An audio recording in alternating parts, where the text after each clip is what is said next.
దేశంలో ఎక్కడ ఎన్నికలు వచ్చినా ఎన్నికల సమయంలో సామాజిక వర్గాలు కులాల ప్రస్తావన వస్తున్నది. తెలుగు రాష్ట్రాల్లో కూడా అది ఎక్కువైంది. ముఖ్యంగా ఆంధ్రప్రదేశ్లో ఇది ఎక్కువని చెప్తారు. నిజానికి ఆంధ్రప్రదేశ్లో ఎక్కువ తక్కువ అన్న దాని మీద నాకు నిర్దిష్టమైన అభిప్రాయం లేదు. తెలంగాణలో ఈ భావన లేదు అని చెప్పేవారు. ఆ భావన ఉన్నదా లేదా అనేది ఎవరికి వారు నిర్ణయించుకోవాలి. ఇప్పుడు కమ్మ కాపు రాజులలో ఉన్నంత ఐక్యత ఆంధ్రప్రదేశ్లోని రెడ్లలో లేదనే ప్రచారము ఆ సామాజిక వర్గానికి చెందిన వారు చేస్తున్నారు. వాళ్ళకి వాళ్ళ కులం మీద అభిమానం ఎక్కువే, రెడ్లకి అది కొంచెం తక్కువ. వాళ్ళల్లో వాళ్ళకి ఎన్ని గొడవలు ఉన్నా సమయానికి అన్నీ పక్కన పెట్టి అందరూ ఒకటైపోతారు. కానీ రెడ్లు అలా కాదు.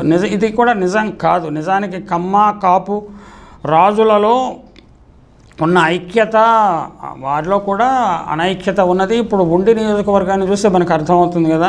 అలాగే పిఠాపురంలో కాపులందరూ నాకే ఓటు వేస్తారు అన్న అభిప్రాయంతో పవన్ కళ్యాణ్ లేడు కదా. ఆయనకి తన భవిష్యత్తు గురించి కూడా ఆందోళన చెందడానికి అదే కారణం కూడా. నిజం చెప్పాలి అంటే ఆంధ్రప్రదేశ్ అభివృద్ధి చెందింది రెడ్ల పరిపాలనలోనే అని ఆ సామాజిక వర్గం వారు చెప్తున్నారు. ఎన్టీఆర్ చంద్రబాబు పాలనలో చేసింది తక్కువ, చెప్పింది ఎక్కువ.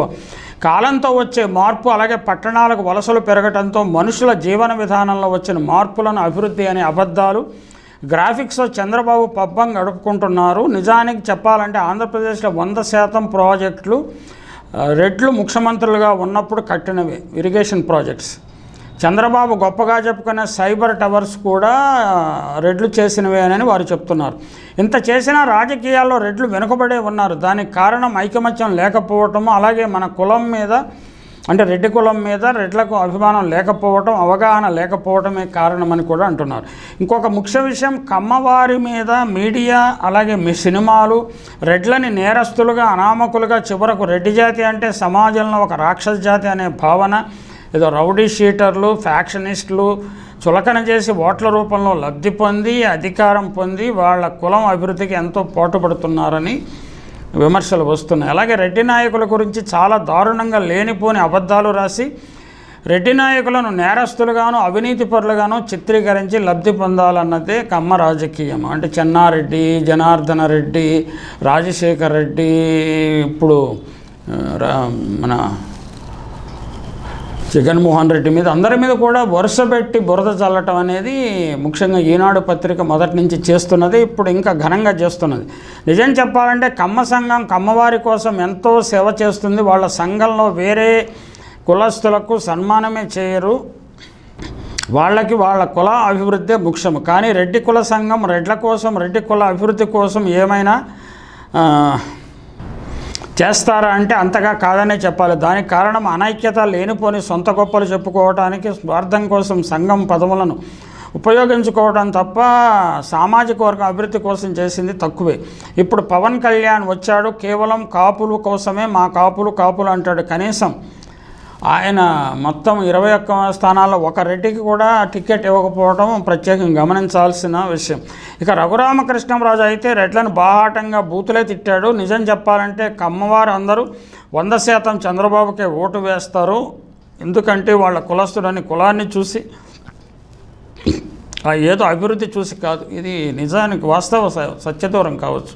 దాదాపు 15-20% అమ్మవారు ఇతరులకు కూడా ఓట్లు వేసిన చరిత్ర ఉన్నది. అవి అనేక సర్వేల్లో వెల్లడైంది.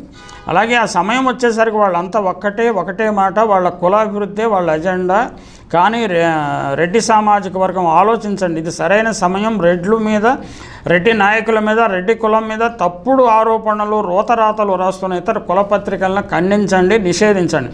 అందరూ వాళ్ళ కులాభివృద్ధి కోసం, వాళ్ళ కుల పార్టీ జెండాలు పట్టుకొని వాళ్ళ కులం కోసం కష్టపడుతున్నారు. మరి రెడ్ల పరిస్థితి ఏమిటి? మన కులాన్ని మనమే అభిమానించుకోవాలి. వేరే కులం అభివృద్ధి కోసం వాళ్ళ జెండా మోద్దామా, మనం కులం అభివృద్ధిని చూసి జెండా మోద్దామా అని వారు ప్రశ్నిస్తున్నారు. ఒకడేమో పవన్ రెడ్లను తొక్కేస్తాడట, పాలేర్లుగా చేసేస్తాడట. ఇంకోటేమో రఘురామరాజు రెడ్డి లం కొడుకులు అని బాహాటంగా తిట్టడం జరిగింది. ఇక కమ్మ మీడియా, కమ్మ పార్టీ రెడ్ల గురించి చేసే ఆగి అంతా ఇంత కాదు. రాక్షసులు, ఫ్యాక్షనిస్టులు, విలన్లు, నేరస్తులుగా చిత్రీకరిస్తుంటారు. ఆ విధంగా తెలుగుదేశం పార్టీని సర్వనాశనం చేసింది పచ్చ మీడియా అనేది గుర్తుంచుకోవాలి. వాళ్ళు కమ్మోళ్ళని ఎంత నీచుడైనా గొప్పవాడిగా, కష్టపడేవాడిగా, హీరోగా, మంచివాడిగా ప్రచారం చేస్తారు. చంద్రబాబు మనవాడు వయసు ఎంత, ఇంత ఎండలో వాళ్ళ కులం కోసమో పార్టీ కోసమో ప్రచారంలో అప్పుడప్పుడు తిప్పుతున్నారు. ఇది నిజం. అంటే ఈ వాస్తవాలు తెలుసుకోవటము అన్ని సామాజిక వర్గాలకు అవసరం. ఏం జరుగుతున్నది, లేకపోతే how Reddys are perceiving other communities, వారి దృష్టిలో ఏమున్నది అని తెలుసుకోవడం ద్వారా కొన్ని సర్దుబాట్లు చేసుకోవచ్చు, కొన్ని రాజీలు జరగవచ్చు, లేకపోతే మా మార్గమే కరెక్టే అని మరింత రీఇన్ఫోర్స్ అయ్యి మరింత ముందుకు వెళ్ళవచ్చు. మీరు కూడా కావాలంటే మమ్మల్ని ఫాలో అవ్వండి అని కూడా చెప్పవచ్చు. అది అంటే ఈ సమాచారాన్ని ఎవరికి అనుకూలంగా మార్చుకుంటారు అనేది అలా ఉంచితే, సమాచారంలో వ్యక్తం చేసిన అభిప్రాయాలు మాత్రము వాస్తవాలకు సన్నిహితంగా ఉన్నాయని మాత్రం అంగీకరించక తప్పదు.